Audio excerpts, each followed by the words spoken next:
আরাফার দিনের রোজা এর ফজিলত অপরিসীম। নবী করিম সাল্লাল্লাহু আলাইহি ওয়াসাল্লাম বলেছেন, আরাফার দিনের রোজা যদি কেউ রাখে, আল্লাহর কাছে আমি ধারণা রাখি, আল্লাহর প্রতি আমার ধারণা হলো এই রোজার বিনিময়ে আল্লাহ তাআলা রোজাদার ব্যক্তিকে ১ বছরের পেছনের ১ বছরের সামনের অগ্রিম গুনাহ আল্লাহ তাআলা মাফ করে দিবেন। ইসলামের অন্য কোনো আমল এরকম পাওয়া যায় না যে আমল করলে অগ্রিম আল্লাহ সুবহানাহু ওয়া তাআলা গুনাহ মাফ করে দিবেন। আরাফার দিন রোজা এত ফজিলত যে পেছনের তো বটেই, সামনের ১ বছরের আল্লাহ সুবহানাহু ওয়া তাআলা ছোটখাটো গুনাহগুলো কি করবেন? মাফ করে দিবেন। অতএব আরাফার দিনের রোজা আমাদের সকলের রাখা উচিত। কিন্তু এই রোজা রাখতে গিয়ে একটা বিভ্রান্তির মুখোমুখি আমরা হই, একটা প্রশ্নের মুখোমুখি আমরা হই। সেটা হলো যে আমরা আরাফাতের দিনের রোজাটা বাংলাদেশে মানুষেরা কোন দিনে রাখব? আমরা কি ৯ তারিখে রাখবো নাকি ৮ তারিখে রাখব? কারণ হাজী সাহেবরা আরাফাতে যেদিন অবস্থান করেন সেদিন আমাদের দেশে ৮ তারিখ হয়। চাঁদের কি থাকে? ৮ তারিখ থাকে। তো আমরা কি হাজী সাহেবরা আরাফাতের মধ্যে অবস্থান করছেন সেদিকে তাকায় ৮ তারিখেই রাখব? নাকি হাজী সাহেবরা সৌদি আরবে যেহেতু ৯ তারিখে আরাফাতের ময়দানে অবস্থান করছেন, অতএব ওই ৯ এর দিকে তাকে আমরা ৯ তারিখে রাখবো? এটা নিয়ে একটা ধোঁয়াশা, একটা প্রশ্ন আমাদের ভিতরে কমবেশ আছে। এই প্রশ্নের উত্তরে আমরা কি করব সে কারণে এক্ষেত্রে আমি সংক্ষেপে বলতে চাই, এক্ষেত্রে ওলামায়ে কেরামের ২টি মত আছে এবং ২টা মতই গবেষণামূলক। এর কোনোটাই কোনো হাদিস থেকে স্পষ্টভাবে সমর্থিত না, বরং উভয় মতই যার যার বুঝ এবং গবেষণা লব্ধ। কোনোটিকেই সঠিক বা ভুল এটা বলা বুদ্ধিমানের কাজ হবেন।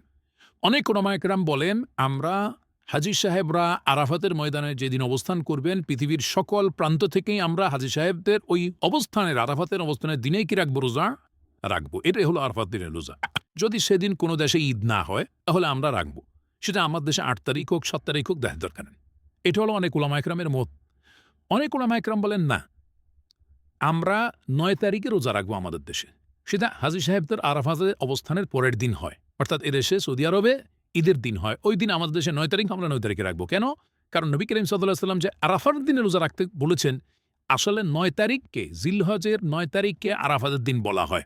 এখানে তারিখটা হলো উদ্দেশ্য। আরাফাতের দিন এটা হলো শুধুমাত্র নাম। জিলহজের ১০ তারিখে ইয়মুন নাহর বলা হয়, জিলহজের ৯ তারিখে ইয়মে আরাফা বলা হয়, জিলহজের ৮ তারিখে ইয়মুত তারবিয়া বলে। এগুলো হলো এই দিনগুলোর এক একটা নাম। যেহেতু নবী সাল্লাল্লাহু আলাইহি ওয়াসাল্লাম আরাফার দিন কথা রাখতে বলছেন, অতএব ৯ তারিখে রাখবেন, এরকম একটা মত ওলামায়ে কেরাম বলেন।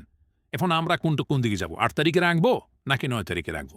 আমি বলি, যেহেতু কোনো মতের পক্ষেই সুস্পষ্ট কোনো হাদিস নাই, অতএব আমাদের জন্য সবচেয়ে যুক্তিসঙ্গত হলো দোনো দিন রাখা, ৮ তারিখে এবং ৯ তারিখে রাখা। কারণ জিলহজের ১ থেকে ৯ তারিখ পর্যন্ত এর প্রত্যেকটা দিনই আমাদের কমবেশ রোজা রাখার চেষ্টা করা উচিত। নবী সাল্লাল্লাহু আলাইহি ওয়াসাল্লাম বলেছেন, মা মিন আইয়ামিন আল আমালুস সালিহু ফীহিন্না আহাব ইলাল্লাহ মিন হাযিহিল আইয়াম। জিলহজের ১০ দিনের চাইতে অন্য কোনো দিনে আমল আল্লাহ তাআলার কাছে বেশি প্রিয় না। এজন্য ওলামায়ে কেরাম বলেন যে এই ১০ দিনের প্রথম দিনগুলা, ঈদের দিন বাদে প্রথম দিনগুলা প্রত্যেকটা দিনেই কি রাখা উচিত? নফল রোজা রাখা উচিত। তাহলে বিশেষভাবে হাদিসে নির্দেশ হলো কিসে? আরাফাতের দিন রাখার জন্য। অতএব আমরা যদি ৮-৯, আমাদের দেশের লোকেরা ৮-৯ উভয় দিন আমরা রোজা রাখি জিলহজের, তাহলে সেক্ষেত্রে সন্দেহাতীতভাবে আরাফাতের দিনে রোজা রাখা আমার হয়ে যাবে। অতএব এই ৮-৯ উভয় দিন রাখাই আমাদের জন্য সবচেয়ে উত্তম এবং বেস্ট। আল্লাহ তাআলা আমাদেরকে আমলের তৌফিক দান করুন।